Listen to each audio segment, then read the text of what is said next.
Damodra devotional ఛానల్కు స్వాగతం. మాఘపురాణం 7వ అధ్యాయము, లోబికి కలిగిన మాఘమాస స్నాన ఫలము. ఈ కథలన్నీ ఎవరికి చెప్తున్నారండి? వశిష్ఠ మహర్షి దిలీపునికి చెప్తున్నారు. ఎవరు చెప్తున్నట్లు చెప్తున్నారు?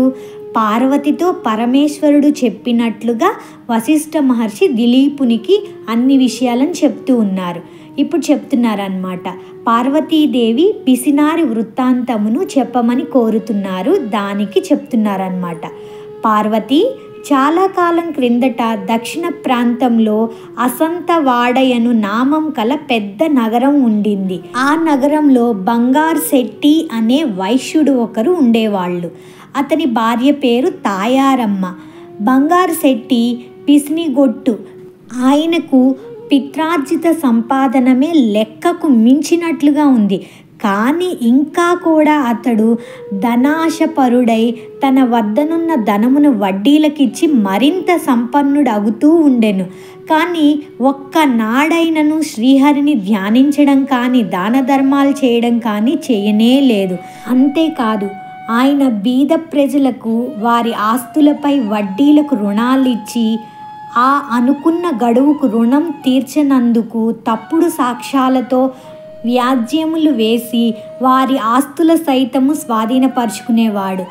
ఒకరోజు బంగారు శెట్టి గ్రామాంతరం వెళ్ళాడు. ఆ రోజు సాయంత్రం ఒక ముదుసలి బ్రాహ్మణుడు బంగారు శెట్టి భార్యను చూసి, బంగారు శెట్టి భార్య పేరు ఏమనుకున్నాం? తాయారమ్మ.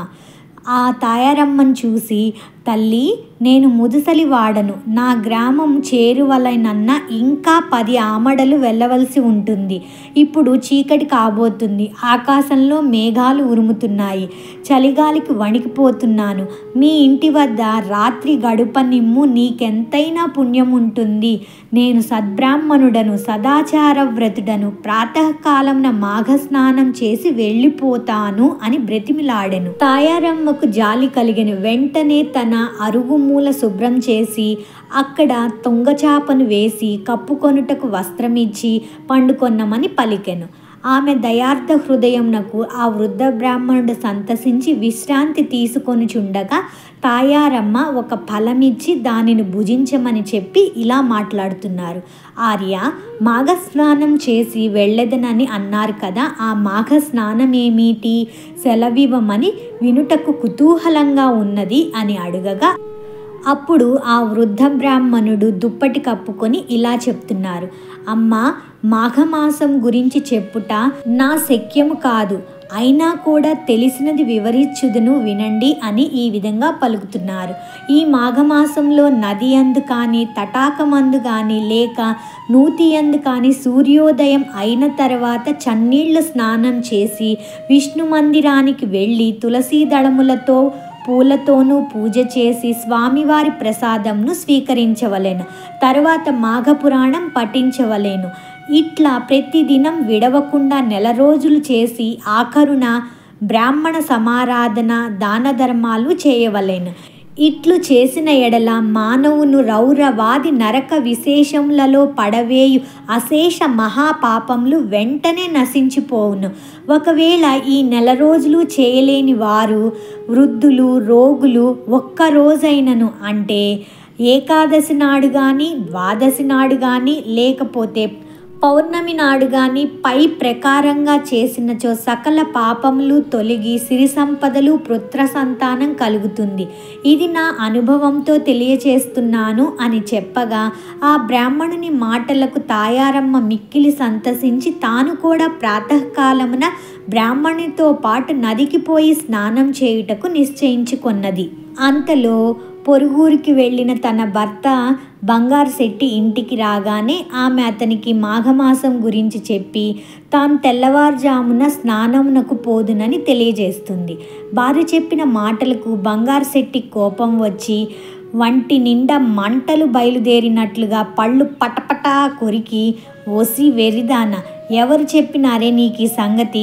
మాఘమాసం ఏంటి, స్నానం ఏంటి, వ్రతము దానమేంటి? నీకేమైనా పిచ్చి పట్టిందా? చాలు చాలు, అధిక ప్రసంగములు చేసినచో నోరు నొక్కి వేస్తాను. డబ్బులు సంపాదించడంలో పంచ ప్రాణాలు పోవుచున్నవి. ఎవరికి ఒక్క పైసా కూడా వదలకుండా వడ్డీలు వసూలు చేస్తూ కూడబెట్టిన ధనమును దానం చేయుదువా? చలిలో చన్నీళ్ళ స్నానం చేసి పూజలు చేసి దానాలు చేస్తే ఒళ్ళు ఇల్లు గుల్లైపోతాయి. నెత్తిపైన చెంగు వేసుకొని భిక్షాందేహి అని అనవలసిందే. జాగ్రత్త, వెళ్ళి పడుకో అని కోపంగా కసిరాడు. ఆ రాత్రంతా తాయారమ్మకు నిద్ర పట్టలేదు. ఎప్పుడు తెల్లవారుతుందా, ఎప్పుడు నదికి వెళ్ళి స్నానం చేస్తానా అని ఆతృతగా ఎదురు చూస్తూ ఉన్నది. కొన్ని గడియలకు తెల్లవారింది. తాను కాలకృత్యాలు తీర్చుకొని ఇంటికి వచ్చి ఉన్న వృద్ధ బ్రాహ్మణునితో కలిసి మగనికి చెప్పకుండా నదికి పోయి స్నానం చేయుచున్నది.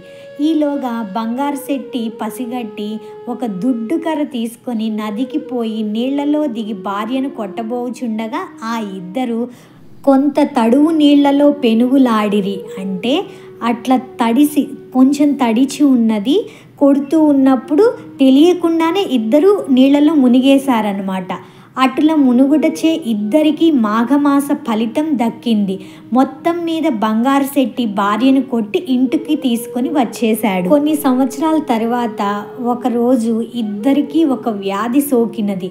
మరికొన్ని రోజులకు ఇద్దరు చనిపోవుటచే బంగారు శెట్టిని తీసుకువెళ్ళడానికి యమభటులు వచ్చి కాలపాసం వేసి తీసుకుని పోవుచున్నారు. తాయారమ్మను తీసుకొని పోవడానికి విష్ణుదూతలు వచ్చి ఆమెను రథంపై ఎక్కించుకొని తీసుకొని పోవుచున్నారు. అప్పుడు తాయారమ్మ యమభటులతో ఇట్లు చెప్తుంది: ఓ యమభటులారా, ఏమిటి ఈ అన్యాయం? నన్ను వైకుంఠానికి తీసుకొని పోవుట ఏమిటి? నా భర్తను యమలోకంకు తీసుకొని పోవుట ఏమిటి? ఇద్దరము సమానమే కదా అని వారిని ఉద్దేశించి అడుగగా, ఓ అమ్మ, నీవు మాఘమాసంలో ఒక దినమున నదీ స్నానం చేయగా నీకీ ఫలం దక్కినది.